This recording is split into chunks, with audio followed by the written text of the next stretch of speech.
Nigeria has sent a battalion of troops to Mali. How does the war in northern Mali impact on Nigeria? Terror anywhere, anywhere on earth is a terror to everybody.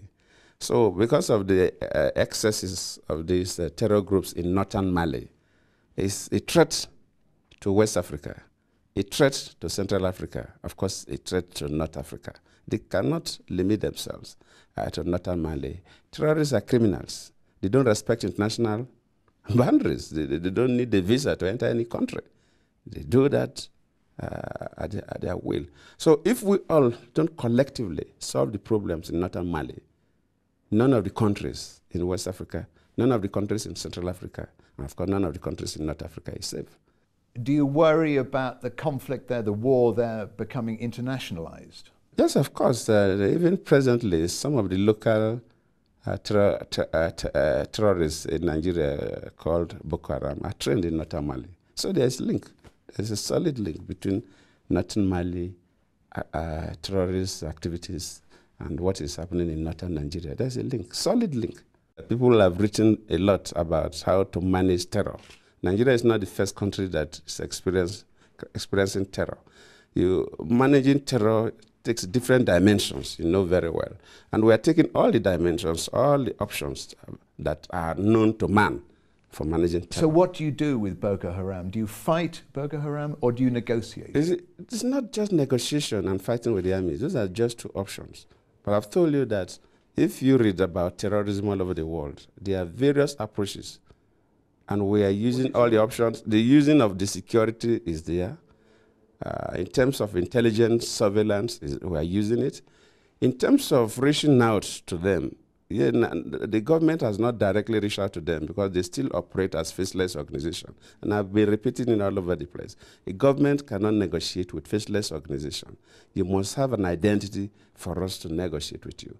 But there are individuals, some religious organizations, some people from the civil society, and some journalists like you, who journalists operate like security people on the ground. So they have some means, and when they come to us, say, yes, tell them. We want to know them, we want to see them. And if they have problems, we want to solve those problems. So through that means, some people are talking to them, but not directly from government. We're also looking at the issues, because when you have a terrorist group, one thing is that some few people, tiny minority people, maybe sometimes only one or two persons, come up with these ideas.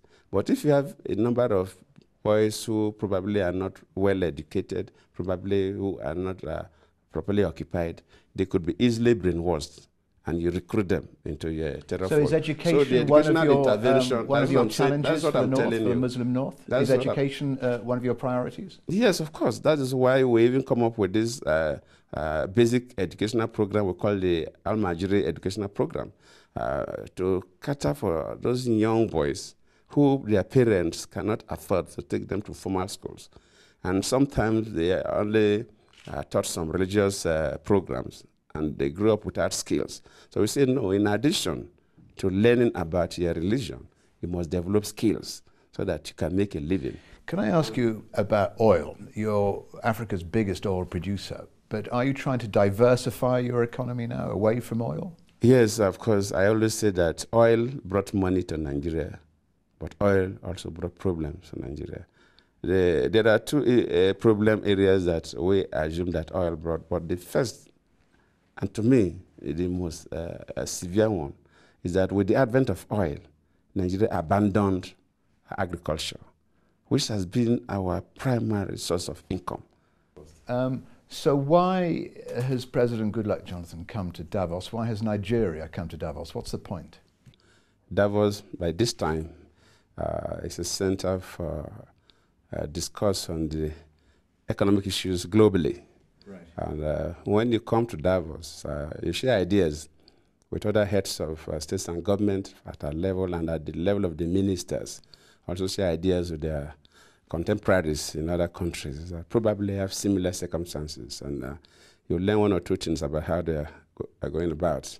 And additionally, Davos is also a place where a number of investors come. Right. So you have the opportunity of interaction with some of them, and of course encouraging them to come to your country, and also use that opportunity to brief them properly about the investment environment in your country.